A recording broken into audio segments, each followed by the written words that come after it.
북한이 7T17 정전협정 체결리를 앞두고 약속 지키기에 나섰다. 김정은 북한 국무위원장이 62 정상회담 때 도널드 트럼프 미 대통령에게 직접 약속한 동창리 서해 위성발사장 해체 수순에 들어갔고 7월 27일 전후로 미군 전사자 유해도 일부 송환할 전망이다. 종전선언을 만들어내기 위한 분위기 조성 차원이다. 미국의 북한 전문 매체 38노스가 23일 편지 시간 위성사진 분석을 근거로 동창리 발사장 해체 동향을 보도하자 김의겸 청와대 대변인은 한미 간의 관련 정보 공유가 이뤄지고 있고 보도와 별도로 한미 간에 파악하고 있었던 부분이 있다. 고 곧바로 이를 확인해 북미 간 비핵화 협상이 좀처럼 속도를 내지 못하는 가운데 북한의 선제적 조치가 이뤄지는 셈이다. 북한이 정전협정 체결리를 맞아 동창리 시 험장 및 미군 유해 문제에서 먼저 성의를 보이는 이유는 종전선언을 얻어내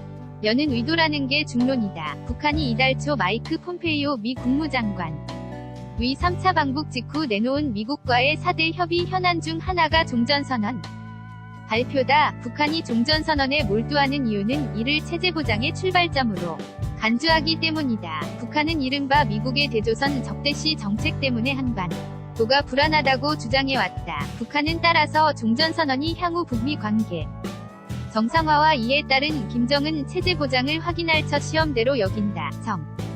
부 소식통은 북한은 종전선언을 대북 적대시 정책 철회의 증거처럼 생각하는 것 같다고 전했다. 그러나 도널드 트럼프 정부는 종전선언이 아니라 확고한 제재 유지가 비핵화에 도움이 될 것이라는 입장이다. 미 국무부 무부국 토안보부가 23일 대북제재주의보를 발령한 것도 이 때문이다. 미국은 17쪽짜리 대북제재와 단속주의보에서 북한의 제재 회피 행태를 중적으로 지적했다. 북한이 위류의 라벨을 중국산으로 바꿔 원산지를 속이고 광물을 시세보다 떨이로 팔고 있다는 등 구체적인 사례를 제시했다.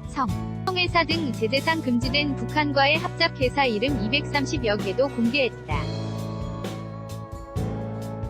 비핵화를 거부하는 북한과 거래하지 말라고 국제사회에 경고장을 보낸 것이 나 다름없다. 정부뿐만 아니라 전문가들과 의회에서도 비핵화 조치 없는 전선언에 대해 부담스러워하는 분위기가 역력하다. 미 육군 특수작전부 대령 출신으로 주한미군으로 5차례 복무했던 데이비드 맥스웰은 본지와의 메일에서 북한은 종전선언을 주한미군 철수 주장에 활용할 것이라며 북한의 완전한 신고, 핵물질 제거, 검증 개시 등 구체적 조치가 취해진 뒤에 종전선언이 이뤄져야 한다고 강조했다. 미 외교전문지 더 디플로맷의 앵킷 판다 선임 에디터도 본지와의 이메일에서 북한이 폼페이오 장관의 3차 방북 뒤에 종전선언을 유독 부각하는 것도 종전선언 혹은 평화협정 뒤에 비핵화를 하겠다는 뜻이라고 분석했다. 미 의회가 23일 현지 시간 주한 미군 병력을 22,000명 이하로 줄일 수 없도록 제한하는 2019 회계